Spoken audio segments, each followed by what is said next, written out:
Hello, I'm Elijah Rose, the soldier turned historian.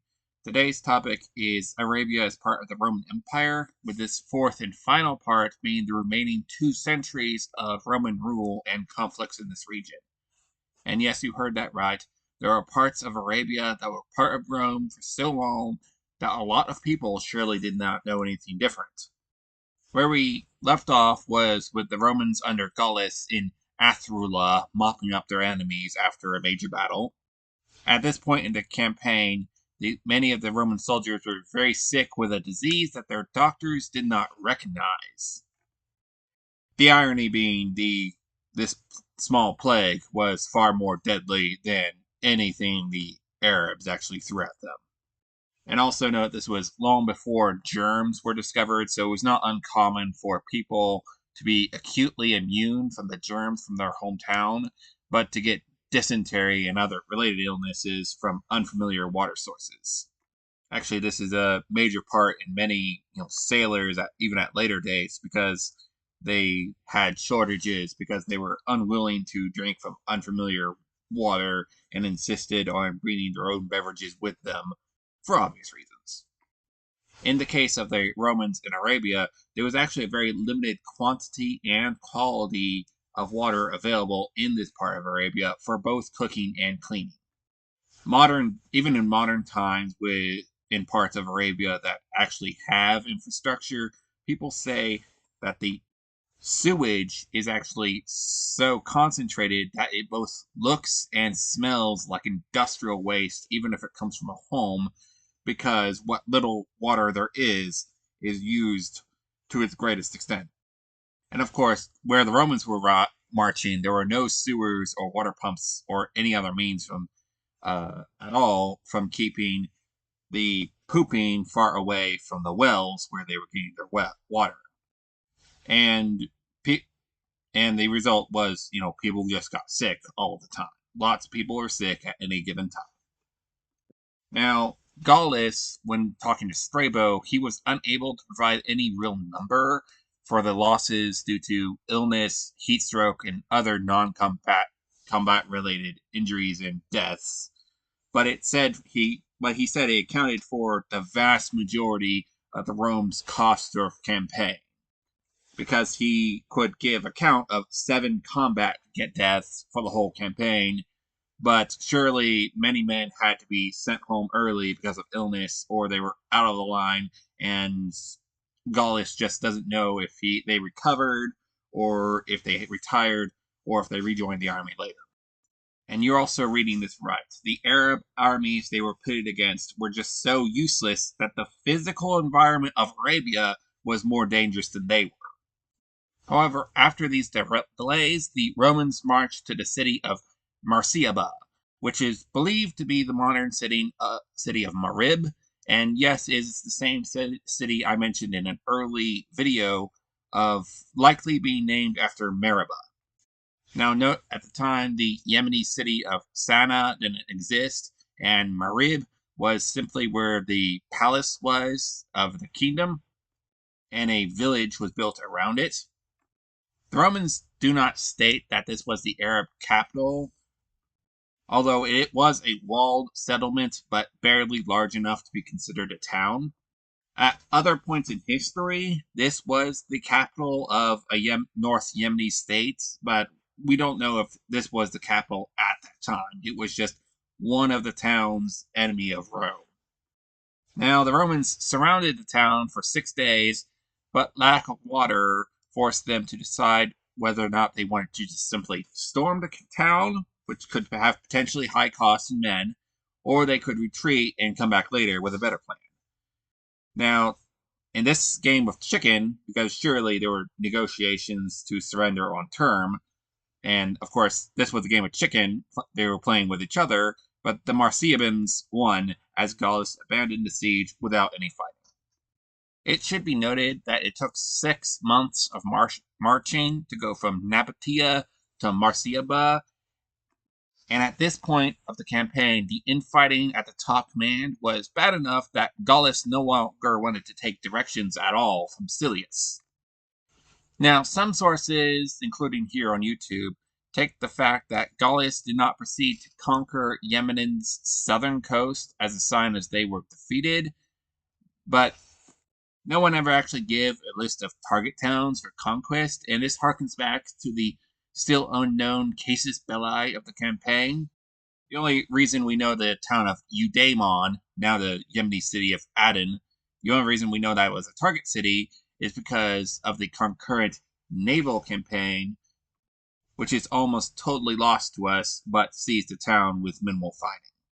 What we do know for certain is this is the point where Gallus leaves behind a garrison of unknown size in the north of Yemen and then leaves. Now, when they're marching back, sources do not say what the exact route they took home was or how they found this route. All we know with certainty was this march home was what made the Romans finally turn completely on Silius and his associates too, because it took them 60 days to march the same distance it took them 6 months to do under Silius's guidance. Now, no new guide is mentioned. They don't mention picking someone up in Yemen who led them better. So this new route may have simply been Roman scouts and Gallus himself using their experience in dead reckoning to get home. If this is true, that would explain why Gallus believed Silius was criminal and not simply criminally incompetent, if this major difference took place. Also, this is where the theory comes from that Silius was trying to keep the Romans away from the best overland routes while guiding them to help fight his enemies. Because that would explain Silius's actions, but we have no source definitively saying this was the case. In any case, they marched all the way to Egra, where they presumably dropped off their Jewish and Arab allies. And presumably, this is where they learned that the Roman navy had pulled off their side of the campaign without any hiccups at all, seizing Eudaimon and destroying enemy ships and buildings, although all other knowledge of the sea campaign is lost to us. The irony is the Roman army and navy were probably never more than a few days' march from each other, but they never knew it because Gallus was never sure of his own exact position, let alone the navy's, so their campaigns were largely uncoordinated. From Egra, the Romans sailed back to Egypt, this time landing on Egypt's southern coast, marching overland to the Nile, and then taking a boat back to Alexandria. The strange part of the historiography of this campaign is that many authors act like this campaign ruined Gallus's career. But there's simply nothing to say that, as he remained the governor of Egypt and even commanded another campaign into Kush, which is now Sudan. Gallus later retired from public service, and another Gallus, we don't know their exact relationship, took over as governor of Egypt. Gallus himself did not think the war was worth it. Yes, they drove pirates away from the trade routes, and yes, they expanded Rome's geographic knowledge of the area, but not enough to justify 10,000 men wasting their lives away marching around in the desert. As for the unreliable Nabatean commander Silius, some say he was beheaded for his crimes on the campaign as well as other things, but this is simply not the case. First, we have to assume he is the same Silius that Josephus speaks of as lobbying in Rome on the behalf of the Nabateans, but no source say this is explicitly the same person. It is simply most likely that these two people are the same person. And this other Silius, what we do know about him is he buttered up to the emperor and was briefly called the friend of the emperor, but his involvement in intrigues in the Judean civil war against King Herod at the time means he was soon stripped of this title and then later executed for crimes that had nothing to do with Gallus's campaign. And as in most cases of long-term fraud, the victims of Silius' crimes should have known better from day one, but they probably wanted to trust this guy and be his friend. But here comes the tricky bit. When did Rome actually leave Arabia? Well, what we do know is after this campaign, the Nabateans expanded and became more under Rome's rule and became known as Arabia Petraea. In Yemen, the Romans' garrisons remained there at least for a time, but it's unclear how much of it they ruled and how long.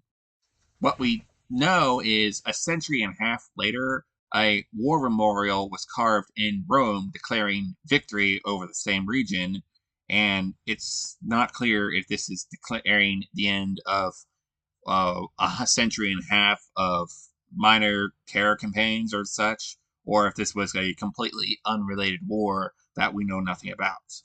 My own guess is what happened was there were on and off smaller campaigns, mostly based by sea, as Rome chose to focus on sea routes.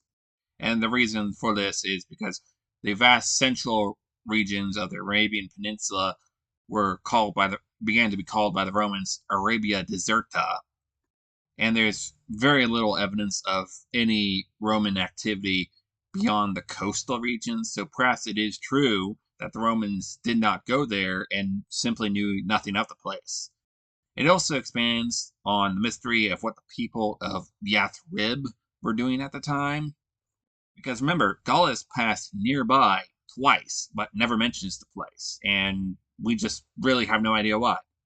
What we do know for a fact is Roman Arabia collapsed sometime during the crisis of the 3rd century, where the Roman economy collapsed and their empire began to fall apart. Of course, this did not entail simply independence for the Arab kingdoms in the region. They all just simply went defunct. All governments and institutions defunct. All clan, national affiliations simply forgotten. By the time any new records come for these same kingdoms that Rome ruled, these people had actually forgotten that they were ever part of the empire. And these stone towns they built are simply left empty as people left and started simply foraging for food in the deserts like they had done before the Romans got there. However, this collapse might help explain Arab migrations out of Arabia because later in what we would call the southern tip of Syria and the kingdom of Jordan now, there were people living in that area that Muslim sources refer to as the quote, the Arab Christians. And it's likely these are just the successor states of the Nabateans because presumably when the Roman Empire collapsed, these Nabateans living in stone houses in the desert, simply went to the closest town where they could find jobs, and hence why some towns on the edge of the deserts became majority Arab towns. But that's just my personal theory, and evidence to the contrary may come up at a later date